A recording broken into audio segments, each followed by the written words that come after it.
নবী তোমার নাম শুনিয়া পাগলে আমার মনটা গো, নবী একবার দেখা দিও গো, নবী একবার দেখা দিও গো। হাসরেতে দিও গো দেখা, দেখব নয়ন ভরে গো, কিয়ামতে দিও গো দেখা, দেখব নয়ন ভরে গো, নবী একবার দেখা দিও গো, নবী একবার দেখা দিও গো। নবীর প্রেমে পাগল হইয়া ঘর বাড়ি ছাড়িলাম গো, নবী একবার দেখা দিও গো। তাহলে বুঝলেন কুরবানি করতে হবে কখন? নামাজ পড়ার পর। এবার রাসূল বলেছেন, হে আমার উম্মতরা তোমরা শুনে নাও, তোমরা যখন জানোয়ারটাকে জবাই করবে, জানোয়ারের কিছু আইবের কথা নবী বলেছেন। ওই আইব যদি তোমার জানোয়ারের মধ্যে থাকে, তাহলে ওই জানোয়ারটা খবরদার তুমি জবাই করিও না। এক নম্বরে নবী বলেছেন, উম্মত রে, যদি তুমি যে জানোয়ারটাকে কোরবানি করবে, ওই জানোয়ারটা যদি টেরা হয়, ওই জানোয়ারটা যদি কানা হয়, এই কানা হওয়াটা একটা আইব হয়ে গেল, এই টেরা হওয়াটা একটা আইব হয়ে গেল। ওই কানা জানোয়ার খবরদার আল্লাহর রাহে তুমি জবাই করিও না। এমনি খুব জবাই করে খান না, জাফত খান মানা নাই, কিন্তু কুরবানির জন্য কানা জানোয়ার জবাই করা চলবে না। খুন আর কোন জানোয়ার চলবে না? নবী বলেছেন, যে জানোয়ার তুমি কোরবানি করবে, ওই জানোয়ারটা যদি ঝনকা লাগা থাকে, ওই জানোয়ারটা যদি ঝনকা লাগা হয়, ওই জানোয়ারটা যদি হাঁটছে তো ল্যাংড়া ল্যাংড়া হাঁটে, আল্লাহ রাসূল বলেছেন, উম্মত ওই জানোয়ার খবরদার খবরদার তুমি জবাই করিও না। কারণ ঝনকা লাগা ল্যাংড়া জানোয়ারের কোরবানি আল্লাহ রাব্বুল আমিন কবুল করবেন না। আর কোন জানোয়ারের কবুল হবে না? আল্লাহ রাসূল বলেছেন, যে জানোয়ারের মধ্যে গুদা নাই, যে জানোয়ারের মধ্যে হাড্ডি শুধু ভরা আছে, কমজোর জানোয়ার, দেখতে দুর্বল, নবী বলেছেন খবরদার খবরদার ওই জানোয়ার তুমি কিন্তু জবাই করিও না। আল্লাহ রাসূল বলেছেন, সিং ভেঙে গেছে, সিং ভাঙা জানোয়ারের তুমি কোরবানি করিও না। ল্যাং কাটা আছে, কান কাটা আছে, খবরদার এরকম জানোয়ারের তুমি আল্লাহর রাহে কবুল হবে না। এরকম জানোয়ারের তোমরা কোরবানি করিও না। কিন্তু হ্যাঁ, একটুখানি কোনো জায়গাতে চামড়া উঠে গেছে, সাধারণ ধরেন একটুখানি চামড়া উঠে গেছে, এগুলা কোনো আইব লয়। কান আছে, ওই যে ফুটা করা আছে কান, এটা কোনো আইব লয়। কান এক একটু ধরেন কান ধাগালে এক একটু কেটে গেছে, হালকা ফুলকা চুল বাড়িয়ে গেছে, এটা কোনো আইব লয়। এই ধরনের জানোয়ার কিন্তু আইবদার হইল না। খুব আরো একটা জানালেন ভাই মুসলমান, জানোয়ার তো কিনতে হবে, কিন্তু দাতা জানোয়ারের কুরবানি করতে হবে। আল্লাহ রাসূল বলেছেন, লা তাসবাহু ইল্লা মুসিন্না, হে আমার উম্মতরা, তোমরা কুরবানি যখন করবে, তোমরা দাতা জানোয়ারের তোমরা কুরবানি করো। মুসিন্না আসলে বলা হয়েছে এই সামনেকার দুধের যে দাঁত আছে, এই দুটা দাঁত ঝইরা বাড়া চাই, একে মুসিন্না বলা হয়েছে। রাসূল বলেছেন, বিনা দাঁতের জানোয়ার তোমরা কুরবানি করিও না। খুব মেলায় লোক কহে না, হাজি মৌলানা 13, 14 মাস, 15 মাস, 16 মাস হয়ে গেল জি মৌলানা, একবারে দলসলে হয়েছে জি মৌলানা, 15 কিলো ওজন হবে কিন্তু দাঁতে নেই, হবে না কোরবানি। খুব যতই ওজনের হয়ে যাক আপনার, রাসূলের হাদিস, বিনা দাঁতা জানোয়ার তুমি কোরবানি করিও না, যতই ওজন হয়ে যাক আপনার কোরবানি কিন্তু হবে না। খুব আর কি করতে হবে? আল্লাহ রাসূল বলেছেন, একটা গোটা জানোয়ার একটা পরিবারের জন্য যথেষ্ট। বাড়িতে আপনার ভাই আছে, বাড়িতে মা আছে, বাড়িতে দাদু আছে, বাড়িতে বহু আছে, বাড়িতে বেটা আছে, বাড়িতে বিবি আছে, যত পরিবার আপনার বাড়িতে আছে, নবী বলেছেন একটা জানোয়ার যথেষ্ট। গোটা পরিবারের জন্য একটা জানোয়ার হয়ে গেল কাফি। হ্যাঁ, বেটা আলাদা দিবে দিতে পারে, মা আলাদা দিবে দিতে পারে, বহু আলাদা দিবে দিতে পারে, বিবি আলাদা দিবে দিতে পারে, মানা নাই। কিন্তু নবী বলেছেন একটা গোটা জানোয়ার জানোয়ার একটা পরিবারের জন্য যথেষ্ট। এই জায়গাখানে একটা আমরা ভুল করছি। কি ভুল? একটা খাসি কোরবানি দেব ধরেন, তো একটা লোকের নামে দিব। আমরা যে খাসি কোরবানি দিব তো একটা লোকের নামে দিব, গরু কোরবানি দিব একটা লোকের নামে দিব, এটা ভুল হয়ে গেল। রাসূল বলেছেন সবারই তরফ থেকে তুমি নিয়াত করে লাও, সকলের জন্য যথেষ্ট। একটা লোকের তুমি নিয়াত করবে তাই একটা লোকই পেলে, আর তোমরা যদি গোটাই পরিবারের জন্য যদি তুমি নিয়াত করে লাও তো একটা জানোয়ার তো সবারই জন্য যথেষ্ট হয়ে গেল। এই জন্য সকল মানুষের তরফ থেকে, একটা পরিবারের তরফ থেকে একটা জানোয়ার যথেষ্ট। আর কি আছে? আল্লাহ রাসূল বলেছেন এ যুলহিজ্জা মাসের 9 তারিখে ইয়াউমে আরাফাতের দিন বলা হয়। ইয়াউমে আরাফার দিন বলা হয়েছে, চাঁদের 9 তারিখে ইয়াউমে আরাফা বলা হয়েছে। আল্লাহ রাসূল বলেছেন চাঁদের 9 তারিখে যদি তুমি একটা রোজা করো, একটা রোজা যদি করো, রোজাটা কে করবে? যারা বুড়া মানুষ তারাও করবে, যারা জোয়ান মানুষ তারাও করবে, যারা বেটি ছেলে তারাও করবে, যারা মহিলা তারাও করবে। যারা করলে নেকি আছে, না করলে কিন্তু গুনাহ নাই। কত নেকি আছে রে মুসলমান, নবীর হাদিস শুনেন। ওরে আল্লাহ, আল্লাহ রাসূল বলেছেন যদি ইয়াউমে আরফা মানে আরফার যদি তুমি একটা রোজা করো, এই দিয়ে দিন পড়বে তার আগা দিন, বকরা ঈদের দিনের আগে একটা যদি রোজা করো, নবী বলেছেন উম্মত একটা রোজার নেকি হলো এত, গত 1 বছর কার আর সামনে যেটা বছর আসবে মিলিয়ে 2 বছরকার গুনাহ আল্লাহ আপনার মাফ করে দেবেন। সুবহানাল্লাহ। গত 1 বছর যেটা চলে গেল আর যেটা সামনে যেটা বছর আসবে, রাসূল বলেছেন আরফার একটা রোজা যদি কোনো নর, কোনো নারী, কোনো মা, কোনো ভাই, কোনো বোন একটা যদি বকরাদের একদিন আগে ধরেন চাঁদের 10 তারিখে বকরিদ পড়ব, চাঁদের 9 তারিখে যদি রোজাটা রাখি, নবী বলেছেন উম্মত রে তোমার জীবনের যত ছোট ছোট গুনাহ আছে, তোমার জীবনের যত সাগিরা গুনাহ আছে, 2 বছরের গুনাহ আল্লাহ রাব্বুল আমিন তোমার মাফ করে দেবেন। সুবহানাল্লাহ। এত হলো এটা ফজিলতের দিন। আর কি আছে এই মাসে? আল্লাহ রাসূল বলেছেন এই চাঁদ যখন উঠে যাবে, চাঁদ ওঠা থেকে নিয়ে তুমি যত পারবে এই তাকবীর গুলা, যেগুলা ঈদের তাকবীর আছে, বকরিদের তাকবীর আছে, তুমি বেশি বেশি করে পড়ো।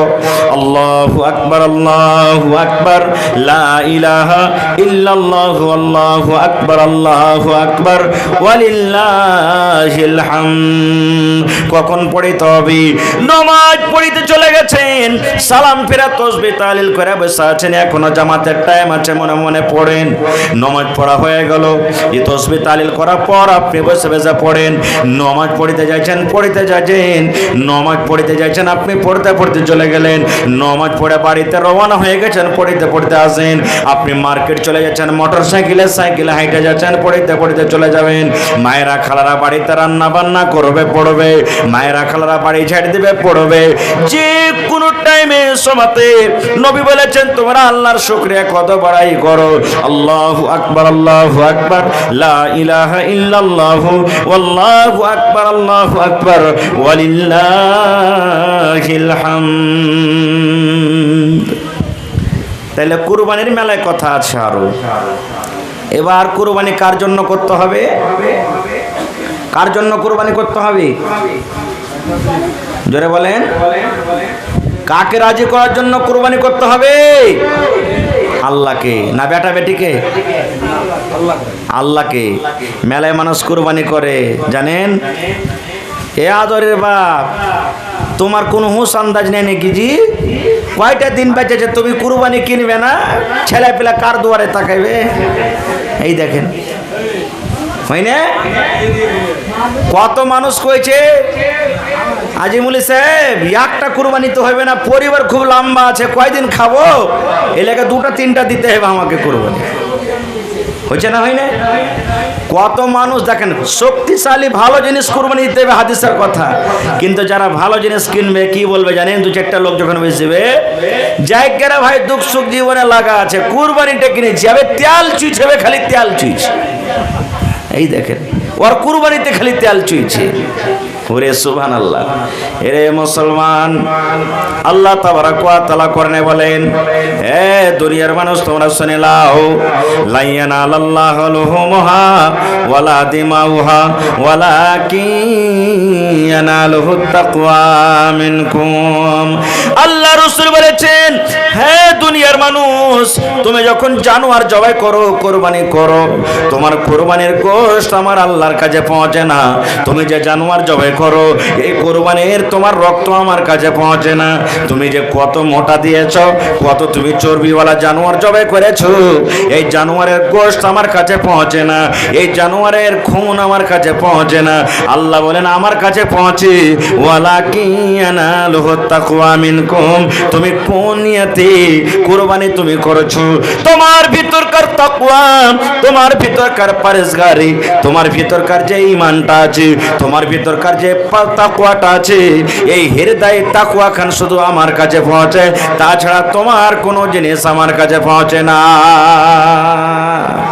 এই জন্য কুরবানি কার জন্য করতে হবে?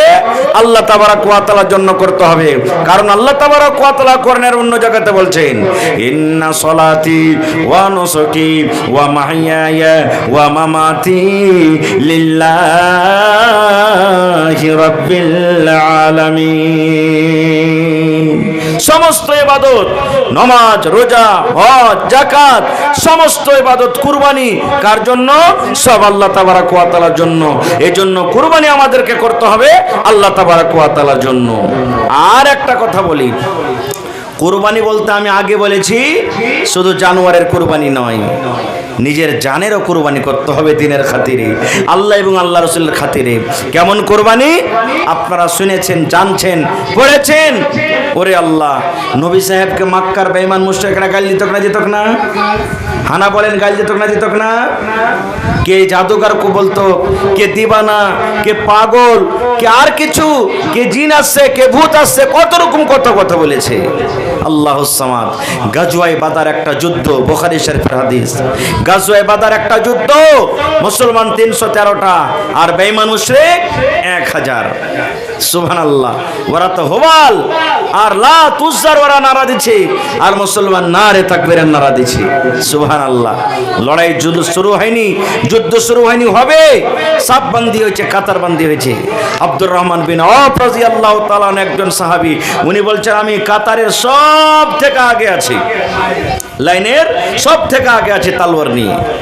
এবার আমি থাকতে না থাকতে দুটা বাচ্চা, এখনো মনে হয় সাবালিক হয়নি, হবো হবো হয়ে আছে, ডান দিকে একটা বাচ্চা, বাম দিকে একটা বাচ্চা, দুই বাচ্চা তালোয়ার নিয়ে নেজা নিয়ে খাড়া হয়ে গেছে।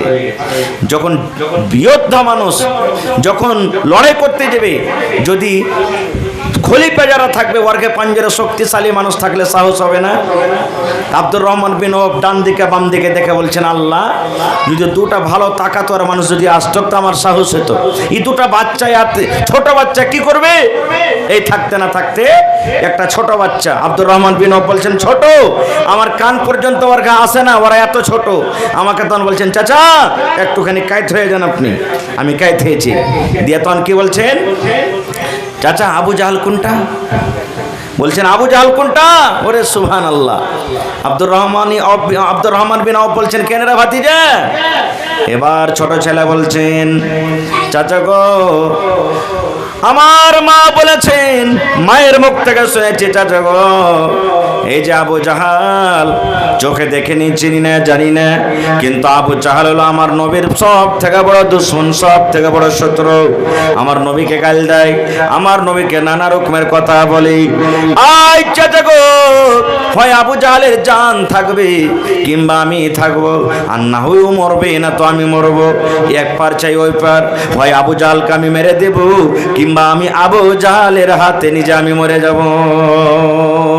হয় ও থাকবে, চা আমি থাকবো। ওরে আল্লাহ, আব্দুর রহমান বিন আউফ বলছেন যখন ছেলেটার কথা শুনেছি একটু ভিতরে হিম্মত হয়েছে, যাই কোনো ছোট মোটো সন্তান আমার পাঞ্জরে না, একটা বাঘের বাচ্চা আছে। বলছে ইয়ার কথা শেষ হয়নি, বাম দিকের ছেলেটা বলছেন চাচা একটুখানি নিচে হও। ওরা ফের দুটা ভাই নিজের, সুবহানাল্লাহ, বলছে চাচা একটু নিচে হও। এবার যখন আমি তাদের কাছে একটু নিচে হয়ে গেলাম, এবার বাম দিকের ছেলেটা বলছি, ও আমার চাচা যান, আইনা আবু জাহাল, আবু জাহাল কই, আবু জাহাল কোথায় আছে একটু দেখিয়ে দেন। এবার আব্দুর রহমান বিন আউফ বলছেন ভাতিজারে আবু জাহালের সাথে কি কাজ আছে? বলছে চাচা গো, মা আমার বলেছেন গো চাচা, হয় আবু জাহাল থাকবে কিংবা আমরা থাকবো। আমার মা বলেছেন আমার নবীর সব থেকে বড় দুশমন হলো আবু জাহাল। আমার নবীকে গালি দেয়, আমার নবীর সাথে কত রকম নানা রকমের গালি দেয়, কথা বলে। এই জন্য আবু জাহালকে আজকে মারবো কিংবা আবু জাহালের হাতে আজকে আমি শহীদ হয়ে যাব। এই দুটা বাচ্চা যখন এরকম ভাবে কথা বলে দিলেন, আব্দুর রহমান বিন আউফ বলছেন এই থাকতে না থাকতে আবু জাহালকে দেখছি নিজের টিমের পাঞ্জরে, নিজের কাতারে ও সাপবান্দি করাছি, একটা চিৎকাবরা ঘোড়াতে চড়ে একবার লাইনের এমন থেকে ওদিক যায়, ওমন থেকে একবার এদিক আসে। এই সুযোগ দেখে আব্দুর রহমান বিন আউফ বলছেন ভাতিজারে, এই আমার ডান দিক বাম দিকের দুটা ভাতিজা, যার তোমরা তলাশে আছো, যার তোমরা জিজ্ঞাসা করেছো, ওই দেখো চিৎকাবরা ঘোড়াতে চড়ে আবু জাহাল আছে, ওই দেখো আবু জাহাল ওই যে ঘোড়াতে চেপে আছে, ওর নাম হলো আবু জাহাল। আব্দুর রহমান বিন আউফ বলছেন ওরে সুবহানাল্লাহ, এখন আমার মুখ দিয়ে কথাটা বের হয়নি, এখন আমার মুখে মনে হয় কথাটা আছে। বাচ্চা দুটা বাঘের মতন কথা শুনতে না শুনতে এমন জোরে তারা লাভ করে দৌড়িয়ে গেছে। ইয়াকি সাথে দৌড়াতে দৌড়াতে দৌড়াতে দৌড়াতে দৌড়াতে আবু জাহাল টের পায়নি, ইয়াকে সাথে দুই ভাই আবু জাহালের উপরে আক্রমণ করে দিয়েছি। যেমন আক্রমণ করে দেওয়া সঙ্গে সঙ্গে আবু জাহাল নিজের ঘোড়া থেকে জমিনে পড়ে যায়। নারে তাকবীর, জমিনে পড়ে গেল। এবার লিডার যখন সাপ, আর কেউ টিকবে মাঠে? 1 2 3 ভাইরে, যদি ওই বাচ্চা দুটা যদি সাহস না করতো, হিম্মত না দেখাইতো, নিজের জানের বাজি, নিজের জানের কুরবানি যদি আল্লাহকে না শক্ত যে হয় মারবো আর না তো মরবো, তাহলে ভাই সুবহানাল্লাহ, এর নাম হলো কি কুরবানি। আর কুরবানি কি? সুবহানাল্লাহ। আমার নবী একদিন নামাজ পড়ছেন, কোথায়? কাবা শরীফে নামাজ পড়ছেন। ওরে আল্লাহ, খানা কামাতে নামাজ পড়ছেন। আবু জাহাল, উতবা বিন আবি শাইবা, এই 8-10 জন লোক আবু জাহাল সাথে করে রাস্তা দিয়ে হেঁটে চলে যায়, রাস্তা দিয়ে হাঁটছে। এবার আবু জাহাল নিজের সঙ্গীরাকে বলছেন, টিমে যারা আছে তারাকে বলছেন, এরা আমার বন্ধুরা, আজকেই দেখো মোহাম্মদ বিন আব্দুল্লাহ, সে নাকি বলে নবী, যাও যাও, কে তোমরা এমন আছো, সেই নবীকে শেষ করতে হবে আজকে। কে তোমরা মারতে পারবে? না থাকবে বাঁশ না বাজবে বাঁশরি, যাও যাও তাড়াতাড়ি করে এই মোহাম্মদ বিন আব্দুল্লাহকে কে শেষ করতে পারবে তোমরা শেষ করে দাও। আর আমার নবী নামাজ পড়ছেন, নবীজি নামাজ পড়ছেন। উতবা বিন আবি শাইবা, ওরে আল্লাহ, নবী আমার নামাজ পড়ছেন, হয়তো সিজদাতে আছেন কিংবা নবীজি রুকুতে কিংবা তাশাহুদে আছেন। ওরে আল্লাহ, উতবা বিন আবি শাইবা দৌড়াতে দৌড়াতে দৌড়াতে দৌড়াতে দৌড়াতে আমার নবীর গলাতে এমন জোর করে ফাঁস লাগিয়ে দিলেন গামছাতে, সুবহানাল্লাহ, এমন জোর করে ফাঁস লাগিয়ে দিয়েছি, নবীজি আমার হিলাডলা করতে পারে না। আপনারা জানেন, কোনো মানুষের যদি ঠুটিকে দাবিয়ে দেওয়া হয়, চোখ দুটা বড় বড় হয়ে যাবে, পানি ঝরতে লাগবে, মানুষের ভিতর আপর ফাপর করতে লাগবে। এবার আবু জাহাল তার সঙ্গী রেখে নিয়ে খিলকিল খিলকিল খিলকিল করে হাসছে, রে আজকে মোহাম্মদ কিন্তু বাঁচবে না, আজকে মোহাম্মদ শেষ হয়ে যাবে, আজকে মোহাম্মদ কিন্তু বাঁচবে না। এবার ওরে আল্লাহ, ওই বেঈমান মুশরিক নবীর গলাতে ফাঁস লাগিয়ে দিয়েছে, গামছা লাগিয়ে দিয়েছি, আর জোর করে ফাঁস দিয়ে টান দিয়েছি, আজকে মোহাম্মদকে মেরে দেওয়া হবে, ছাড়া হবে না।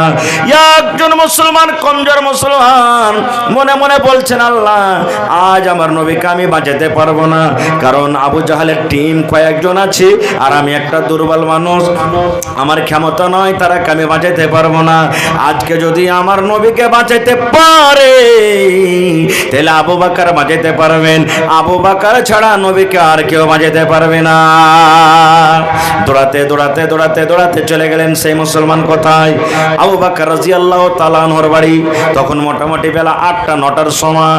ওরে আল্লাহ, আবু বকর নিজের বিছানাতে শুয়ে আছেন। এবার সেই মুসলমান দৌড়াতে দৌড়াতে বলছেন, ও আবু বকর, তুমি শুয়ে আছো রে? দেখো দেখো, নবী বুঝেন শেষ হয়ে গেল। নবীর চোখ বড় বড় হয়েছে, নবীর চোখ দুটা লাল হয়ে গেছে, ঝরঝর ঝরঝর করে নবীর চোখ দিয়ে পানি ঝরছে। তুমি যাও যাও, পারো তো তাড়াতাড়ি করে নবীকে বাঁচিয়ে নাও। ওরে আল্লাহ, আমাদের মতন নয় যে দুশমনের সাথে মোকাবিলা করতে হবে। থাম রে থাম, একটা তালোয়ার নিয়ে নি, থাম রে থাম, একটা তীর নিয়ে নি, থাম রে থাম, একটা লাঠি নিয়ে নি। ওরে আল্লাহ, যেই লুঙ্গি পিন্দা আছে কোন রকম একটুখানি জামা কাপড়কে ঠিকঠাক করে হযরত আবু বকর রাদিয়াল্লাহু তাআলা আনহু দৌড়াইতে লাগলেন। দৌড়াতে দৌড়াতে দৌড়াতে দৌড়াতে আমার নবীর গলাতে ফাঁস লাগিয়ে আছে এখন পর্যন্ত। নবীর মনে হয় আর দুনিয়াতে বাঁচবে না, এরকম নবীর অবস্থা হয়ে গেছেন। হযরত আবু বকর বলছেন, আল্লাহ, আবু জাহাল এবং তাদের সাথীরা 8-10 জন আছে, একটা একটা করে যদি আমি লড়াই করি তব তক নবীর জান শেষ হয়ে যাবে। আল্লাহ কি করব, তুমি কোনো বই দিয়ে দাও, আল্লাহ কোনো বই দিয়ে দাও। ওরে আল্লাহ, আপনারা দেখেছেন হিরোরা যেমন গুন্ডারাকে ফাইট মারে, ওরে আল্লাহ বাঘের মতন হই হিরো হয়ে হযরত জানের বাজি লাগিয়ে